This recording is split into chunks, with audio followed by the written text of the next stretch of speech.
오늘 이 말씀으로 우리를 성찰하고 또 이 시대의 하나님의 자녀로 하나님의 거룩하심, 전능하심, 하나님의 주관하심을 우리로 고백하고 또 우리 주 예수 그리스도 안에서 평안한 삶 살아가는 귀한 성도님들 모두 되게 하여 주옵소서. 아멘. 예수님의 이름으로 기도합니다. 아멘. 아멘.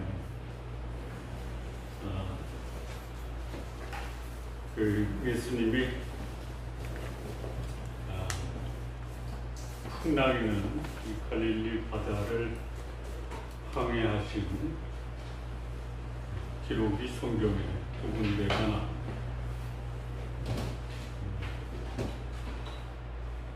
첫 번째 기록은 마태복음 6장에 나오고 두 번째 기록은 마태복음 4장에 나오고 6장에 나오고 오늘 마가복음 4장과 마가복음 6장에 나오고 오늘 본문 마태복음 14장에 나오는데 첫 번째 갈릴리 바다를 항해한 사건은 예수님이 함께 배를 타고 요단 서편에서 동편으로 가는 사건입니다. 왜 가는지 제자들이 몰랐지만 요단 동편 데가볼리 지역의 무덤 사이에 귀신 들린 자를 고치러 예수님이 함께 갈릴리 바다를 가로질러 가시다가 풍랑을 만납니다. 예수님과 함께 가는 갈릴리 바다에 풍랑이 벌어집니다.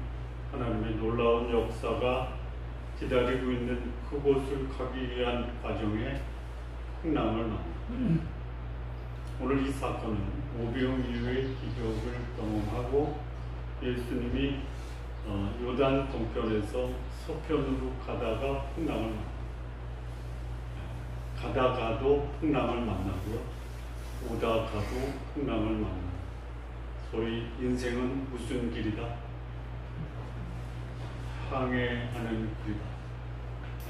항해하는 과정에는 뭐가 있다? 풍랑이 있다. 이 본문에서는 물이 배의 거스림으로 이렇게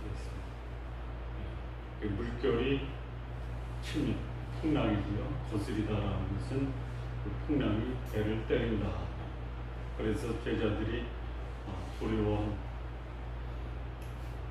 우리 인생 항해가 이리 가도 풍랑이 있고 저리 가도 풍랑이 있고 그 과정에 두려워 떨고 무서워 떠는 이것이 인생 길이다. 자, 그런데 그 풍랑은 출생하면 시작되는 게 풍랑입니다. 과정에도 풍랑이 있습니다.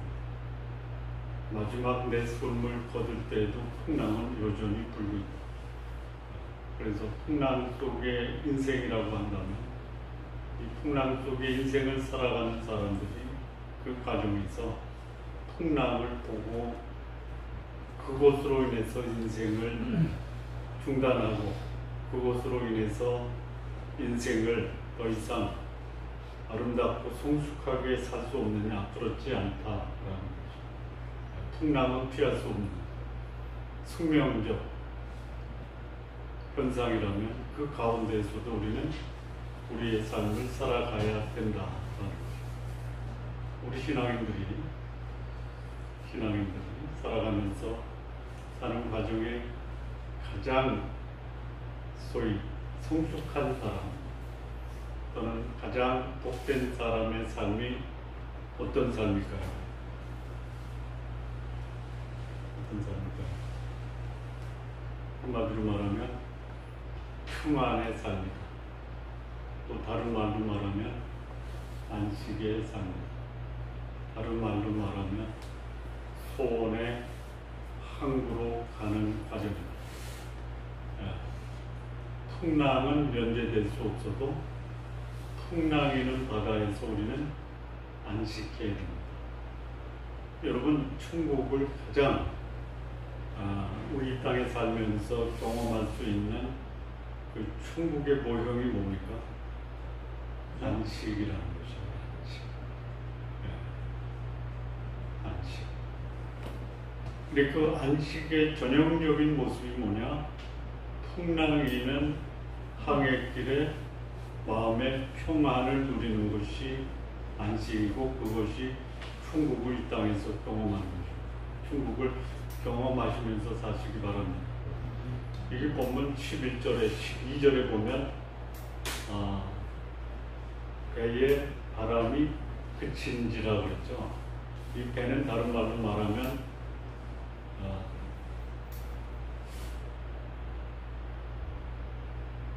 개개인의 삶이 마치 배와 같다. 그러니까 풍랑이는 바다를 항해하는 배가 누구다? 나다이고. 그러니까 풍랑은 사라지지 않지만 그 배에 타고 있는 내 마음에 부는 바람은 그칠 수 있다. 이게 이 세상에 살면서 소위 안식하고 평안을 누리는 천국을 살아가는 사람들의 모습입니다. 그러면 거기까지 가는 과정.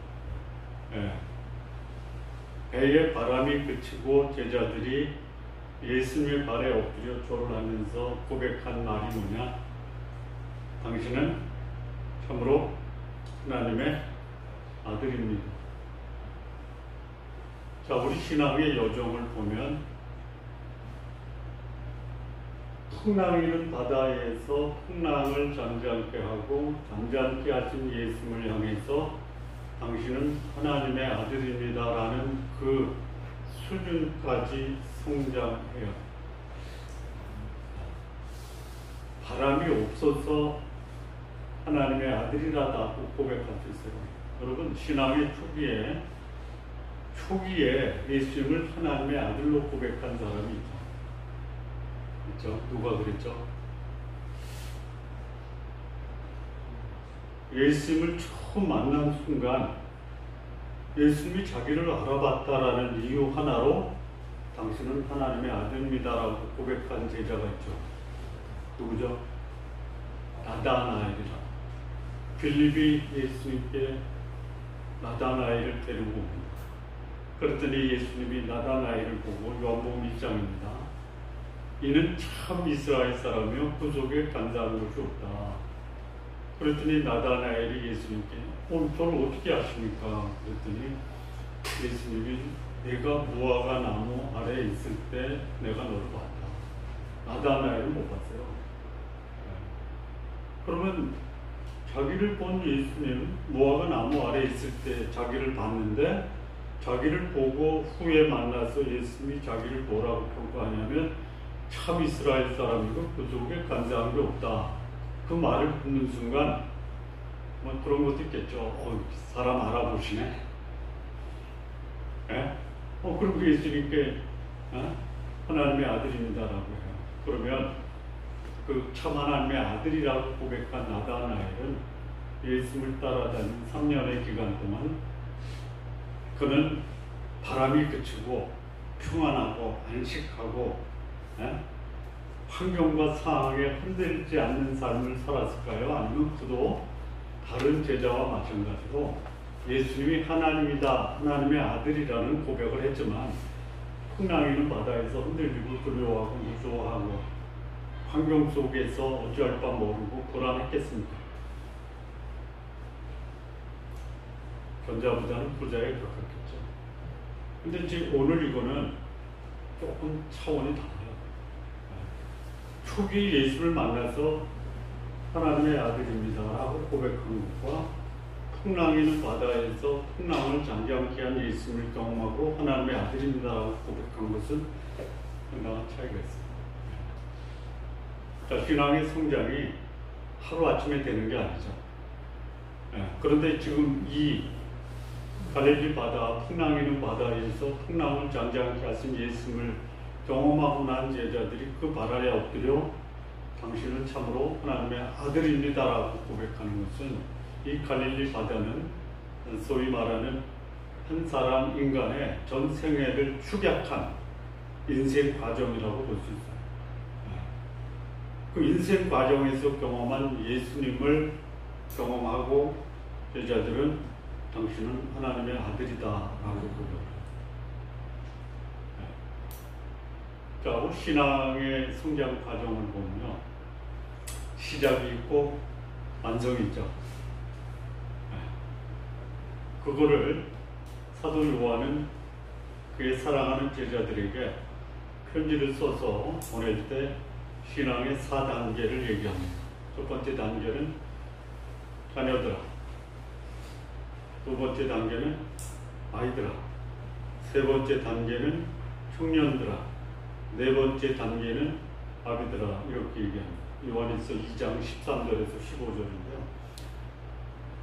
저는 그 사도 요한이 우리에게 가르쳐준 소위 인생 여정에서 자녀들, 아이들, 청년들, 아비들에게 한 것이 우리 신앙의 성장 과정이다, 이렇게 이해를 하는데요.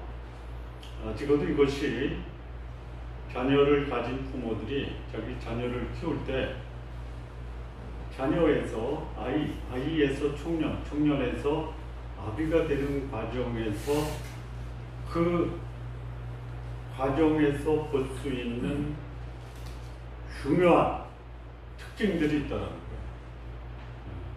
자, 그 자녀는 소위 뭐냐면 영어로 얘기하면 infant, 그 아이들 키우는 엄마들을 위한 잡지가 있죠. 뭐라고 하냐면 앙팡이라고 그러죠. 앙팡이 부러고요. 영어로 infant라는 거예요. 그러면 이거를 지금 우리 현대적인 의미로 이해를 하면 초등학교 졸업하기 전까지 이렇게 이제 이해를 하자라는 거예요. 그 다음에 아이들은 중고등학교 청소년 시절이라고 보고, 청년을 소위 그 20대 결혼하기 전까지를 이제 청년들하고 하고, 결혼해서 자녀를 낳은 그런 세대를 아비 세대, 이렇게 이제 부르면은 이해하는 데 도움이 되리라 생각이 듭니다. 그런데 거기서 적어도 신앙인의 부모들이 자녀를 키우는 과정에서 소위 신앙의 분명한 목표를 정할 필요가 있다. 자녀들에게 있어서는 뭐냐면 요한일서 2장에 보면 자녀들아 너희가 너희 아버지를 알았다. 그래서 적어도 초등학교 졸업까지는 아이들에게 하나님 임재의식을 심어주라 이거죠. 주일학교 과정에서도 초등학교 주일학교까지 적어도 우리 아이들이 하나님이 계시다, 하나님 앞에서 살아가는 것을 아이들의 의식 속에 심어주는 것이 부모된 자들, 교사된 자들이 가져야 될 중요한 신앙의 책임감입니다. 중고등학교 시절 아이들을 할 때 그 아이들에게는 뭐냐면 너희가 제사함을 받았다라는 거예요. 소위 내가 구원받고 하나님의 자녀가 되고 죄로부터 참된 자유함을 얻었다라는 것을 아이들이, 우리 아이들이 확신할 수 있도록 도와줘야 된다. 세 번째 청년들인데요. 청년들은 흉악한 자를 이겼다라는 거예요. 소위 세상 유혹과 악에서 자신을 지켜낼 뿐만이 아니고 그런 세상 유혹을 단호하게 거절하고 세상 속에서 유혹과 악을 극복하고 거룩한 삶을 살 수 있는 그 시기가 언제냐? 청년이에요. 결혼해서 자녀나면 아비들이 되는데 이 아비들이 가져야 될 신앙의 모습은 뭐냐? 태초부터 계신 이를 알았다라는 거예요. 이게 뭐냐? 인생 여정 속에서 하나님을 내 삶의 경험 속에 적용하는 거예요. 인격적으로 적용하는 거예요. 자, 우리가 하나님을 어떻게 반응하느냐, 하나님을 어떻게 응대하느냐, 굉장히 많은 경우에 아주 그냥 습관적으로 그냥 나도 모르게 나오는 게 뭐냐면 즉흥적이고 감정적으로 대응한다는 거예요. 여기 오늘 본문의 베드로가 멀리서 오시는 예수님을 보고 유령이라고 했죠. 그게 우리 심사숙고해서 나온 반응입니까? 그냥 즉흥적으로 감정적으로 대응한 겁니까? 그래요. 예. 그리고 예수님이 나다. 아, 나 몰라? 그러니 안심하라. 그러니까 베드로가 뭐래요? 주님, 저도 그러면 물을 좀 걷게 해주십시오. 이게 아주 심사숙고한 겁니까? 감정적이고 즉흥적입니까?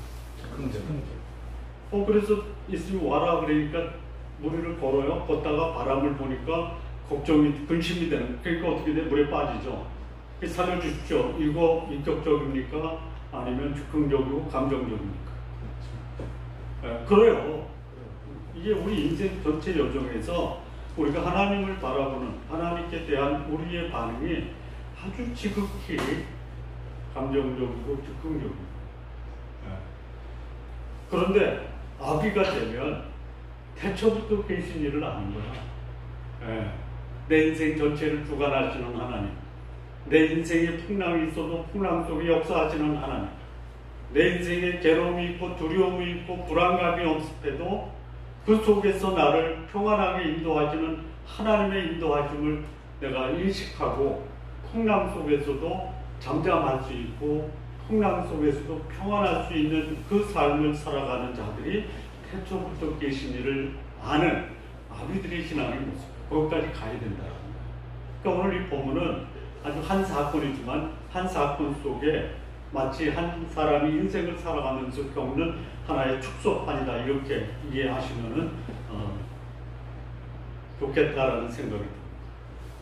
그래서 오늘 이 본문이 소위 우리 신앙의 성장 단계 또는 예수님을 인격적으로 하나님의 아들로 고백하기까지 어느 과정을 거쳐야 되느냐. 첫 번째입니다. 22절에서 24절을 보면 여기 예수님이 제자들을 재촉해서 보내요. 동편에서 서편으로 배를 타고 가요. 그리고 예수님은 산에 기도하러 가세요. 근데 배가 육지에서 소리 또 나서 바람이 거스립니다. 물결로 말미암아 고난을 당해요. 그러니까 이게 뭐예요? 이 말씀에 순종한 거죠. 말씀에 순종한 거 아니에요? 네? 예수님이 가라고 하니까 간 거 아니에요? 네. 말씀에 순종해도 예상치 못한 고난으로 내가 얼마나 무력한지를 알아요. 네. 순종하는 삶은 순탄하다.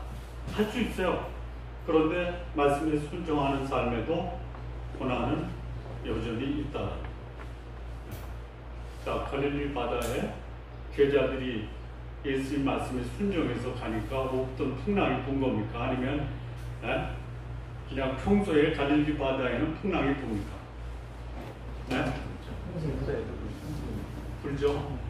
나만 부는 거예요. 내 배에만 물결이 거슬려요. 다른 사람이 타고 가도 물결이 거슬려요. 걸려요. 걸리는 거예요. 우리의 인생이 거스리는 인생이에요. 이 갈릴리 바다는 수심이 낮죠. 그래서 기압골이 굉장히 약해요. 언제라도 거기는 풍랑이 일어날 수 있는 자연적 그 조건이 있어요. 예수님이 그 풍랑이 있는 걸 알고 보내줬을까요? 내 말에 순종하면 있던 풍랑도 없어질까요? 이렇게 하셨을까요? 아니에요. 그냥 있는 거예요. 어쩌면 여기 이제 고난당했다 그랬잖아요. 고난. 거스림으로 물결로 말미암아 고난당하다. 이 고난은 여러분 당한 고난 중에 최고의 고난이 뭐였어요? 지금은 이제 그 과정을 다 겪어서 나는 이제 끝났다. 내 자식들은 겪어야 되지만 나는 끝났다. 고난이 뭐였죠? 내 자식들 자라면서 애태우는 게 뭐예요? 시험 보는 거예요. 시험 보는 거예요. 시험 보는 거예요. 그냥 뭐 온 가족이 거기에 다 집중하죠. 이 고난 당하다가 시험 당하고 시험 보는 거예요. 시험 없는 세상에서 살고 싶어 해서 미리 떠난 아이들도 있죠. 그만큼 이게 힘든 거예요. 근데 있어요. 그 과정을 통과하는 아이들도 있고 그 과정에서 포기하는 아이들도 있고. 왜 그래요? 그만큼 힘들다. 내가 연약하다. 소위 신앙 여정에서 인생을 전체로 봤을 때 이 시험 과정은 결코 쉽지가 않다. 연약하다, 무력하다. 이거를 알아야 된다. 자, 예수님이 이 제자들을 보내는 이 사건은 어떤 사건 후에 벌어지죠? 아까 우리 찬양 중에 뭘 불렀냐면 오병이어를 불렀잖아요. 오병이어를 제자들이 경험을 했어요. 이런 놀라운 기적을 경험을 했어요. 예수님을 따라다니면 5,000명을 물고기 2마리와 보리떡 5개로 먹이는 이런 놀라운 기적이 벌어진다. 벌어졌잖아요. 그럼 그걸 경험하면 바다에 풍랑일 때 어떻게 대응해야 돼요? 어떻게 해야 돼요? 풍랑 중이야. 쉽지. 이렇게 대해야죠. 그렇게 하십시오. 오병이어를 경험했는데. 그런데 오병이어를 경험했음에도 불구하고 이렇게. 그만큼 우리는 연약한 거예요. 어쩌면 예수님 믿는 대부분의 사람들, 대부분이라고 했어요. 모두라고 안 하고요. 대부분이 죽을 때까지 이 갈릴리 바다 풍랑을 입고 물이 물결쳐 거스림으로 고난당하는 이 삶을 살다가 생을 마감하는 사람들이 굉장히 많을 거예요. 그 가운데 하지 말아야 되겠죠. 두렵고 놀라울 수는 있었고요. 원망과 불평은 하지 말자. 네. 그런 과정 속에서 좀 맷집도 키우자. 네. 그러면서 난 자연 앞에서 무력한 존재다. 연약함을 인정하는 이런 소위 자신에 대한 소망을 내려놓는 이런 과정이 신앙의 성장 과정에서 필요하다.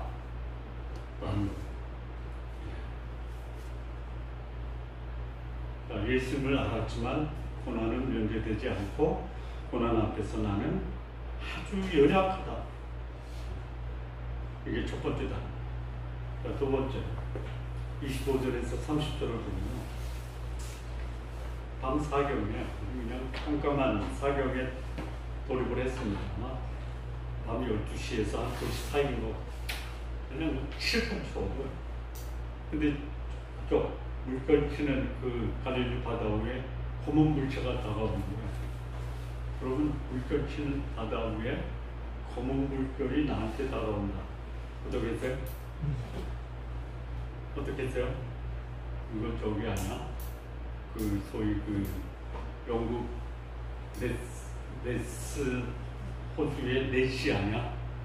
에? 공룡 아니야? 에? 그런 생각이 들죠?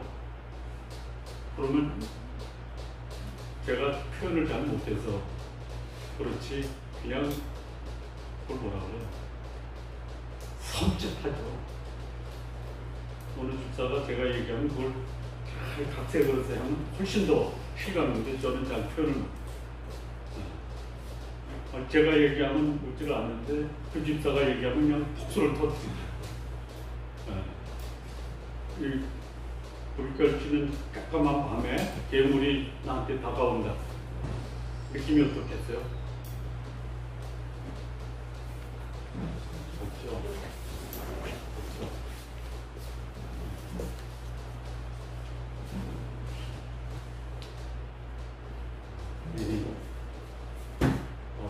물이 떨어지구나. 에어컨에서 이렇게 더워서 에어컨을 틀 준비를 해놔야 되는데 못했습니다. 다음 주에는 이런 일이 없더라고요. 어디까지 했죠? 강정평 간다면 거기도 에어컨 틀었어요? 거기 좀 더워서 튼 거죠?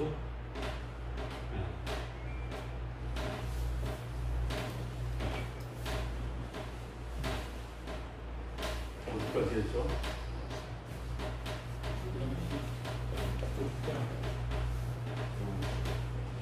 어디까지 했어요? 괴물이 다가오는 거예요. 그 느낌은 어때? 솔직하잖아요. 그런 사람. 그러니 그런 상황에서 제자들이 어떻게 반응해야 돼요? 네? 유령이야. 당시에는 유령들이 있었나 봐요. 네. 실 같은 깜깜한 밤에 바다를 걸어오는 것은 유령이다. 실제는 무중의 스님입니다. 그래서 그 환경 속에 예수님이 제자들에게 함께하기 위해서 오는데 오시는 예수님을 보고 어떻게 대응을 해요? 두려워 떠는 거예요. 그러니까 이게 뭐냐면 소위 즉흥적이고 감정적인 대응을 합니다. 인격적으로 대응하는 것이 아니에요. 자, 예수님이 우리 위에 걸어오는 게 그야말로 기적 중에 기적이에요.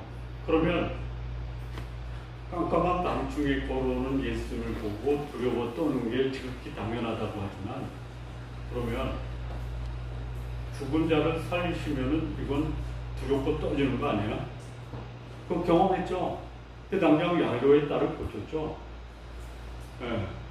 자, 왜 그 신앙이 인격적으로 대응하지 못하고 즉흥적으로 감정적으로 대응할까요? 우리 성도님들은 인격적으로 대응하시죠? 아니면 아니야? 그래도 인격적으로 대응하려고 노력한다라고는 하세요. 근데 왜 인격적으로 대응을 못하고 즉흥적으로 감정적으로 대응할까요? 왜 그래요?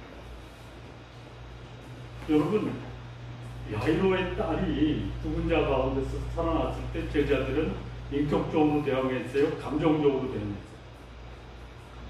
네?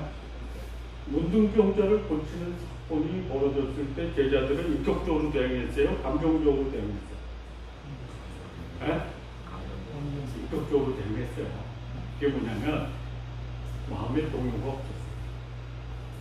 우리 주님 하나님이시니 차분했어요. 자, 그러면 그 동일한 예수님이 기름 같은 어둠 속에서 바다에 걸어오세요. 어떻게 반응해야 돼요? 네? 어떻게 반응해야 돼요? 인격적으로 해요. 인격적으로 해. 인격적으로 하는 게 뭐예요? 여기 바람이 그쳐요. 내 마음속에 바람이 그쳐야 되는데 더 이 바람이 왜 그래요? 왜 그래요? 요거 일부에 때 안 했는데요. 갑자기 하다 보니까 막 그냥 성령께서 생각나게 하신 거예요. 제가 준비되면 왜 그랬을까? 왜 그래요? 남의 사건 속에서 나타나는 하나님을 보면 굉장히 차분하죠. 근데 그 남에게 일어나는 엄청난 두려움과 불안의 사건이 누구한테 미친 거예요? 나한테 미친 거예요. 남에게 역사는 하나님이 보고 차분한데 나한테 예수님이 유령처럼 등장하세요.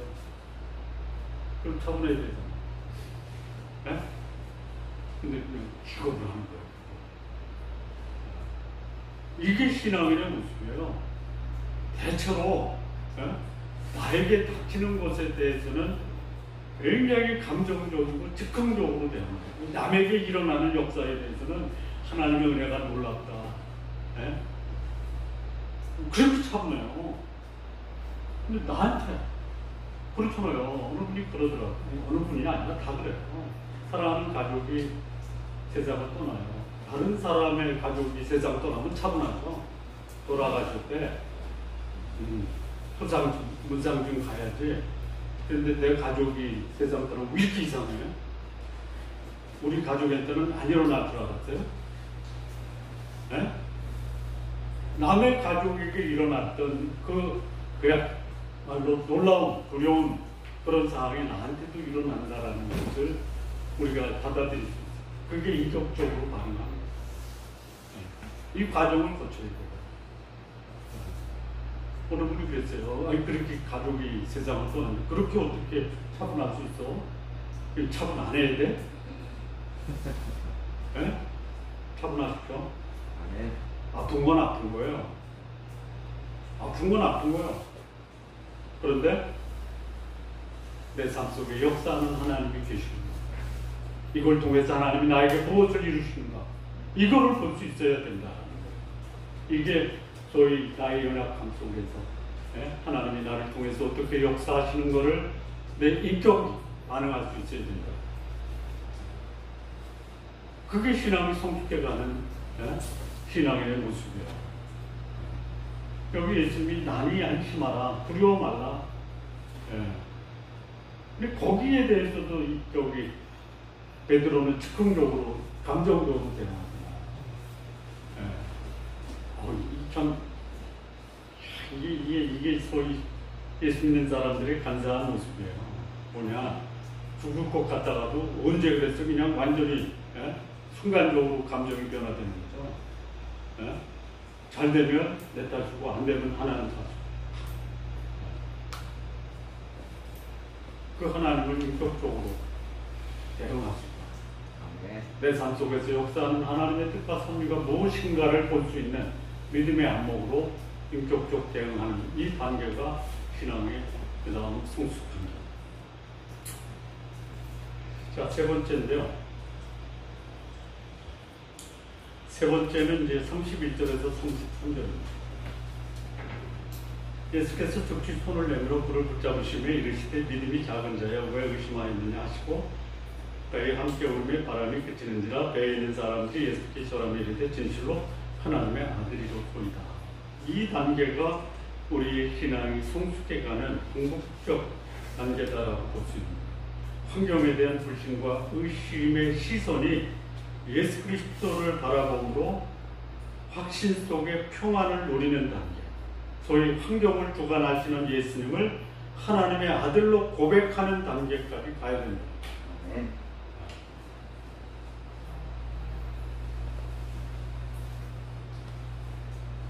제가 이 말씀을 준비하고 묵상하다가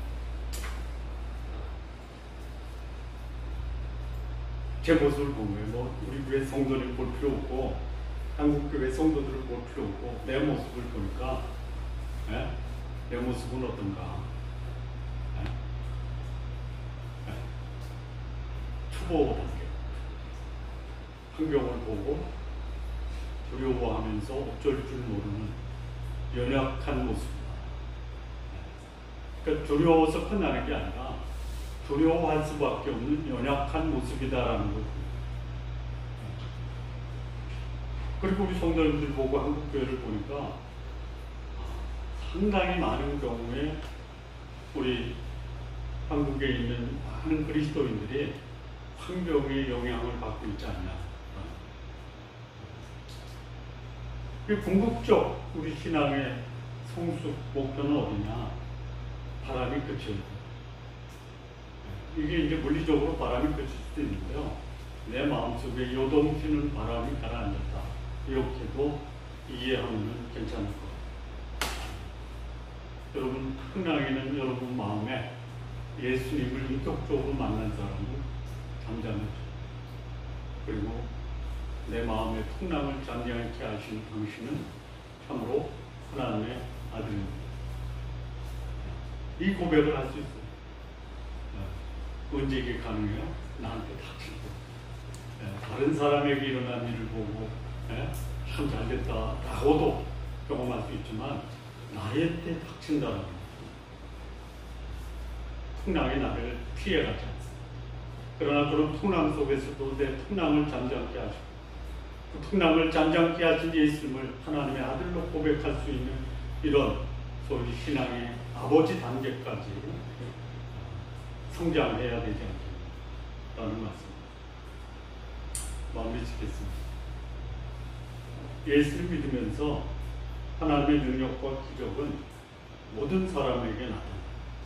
그런데 나타나는 그것을 보고 경험을 하고 당신은 참으로 하나님이신다라고 고백하는 사람은 그렇게 많지 않을 수 있다는 거예요. 그냥 문제가 해결되면 감격하지만 또 다른 문제가 올 수 있을 때 절에 나를 감격으로 인도하신 하나님이 지금도 감격으로 인도하실 것이다라는 믿음의 안목으로 볼 수 있는 사람 그렇게 많지 않아요. 저도 마찬가지입니다. 그런데 그 기적을 경험한 사람이 예수님을 참으로 하나님의 아들로 고백하지 않는다면 그가 경험한 첫 기적은 일회성 이벤트. 하나님의 기적을 이벤트로 보지 마. 내 인생을 바꿔놓은 하나님의 놀라운 사랑과 하나님의 놀라운 섭리가 그 속에 있다라는 믿음의 안목으로 내 인생을 보시기 바랍니다. 예수 믿는 사람들이 예수를 믿으면 소위 예수는 내 인생의 마술을 향하는 예수는 우리에게 마술을 행하십니다.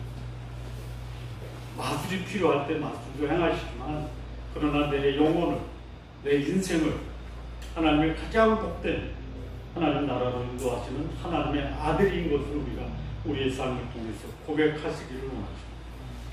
쉽지가 않아요. 그러나 내 삶을 인도하시고 내 삶 속에 기적을 통해서 예수 그리스도를 하나님의 아들로 고백할 수 있는 이런 신앙 고백이 우리의 삶의 모습 속에 나타나기를 진심으로 바랍니다. 기도하시겠습니다. 하나님 아버지 감사합니다. 우리 주님 예수 그리스도 그분을 나의 주님이요 나의 하나님이요 그리고 내 인생의 주관자로 고백하며 살아가는 우리 성도님들 모두 되게 하여 주옵소서. 예수님의 이름으로 기도합니다. 아멘.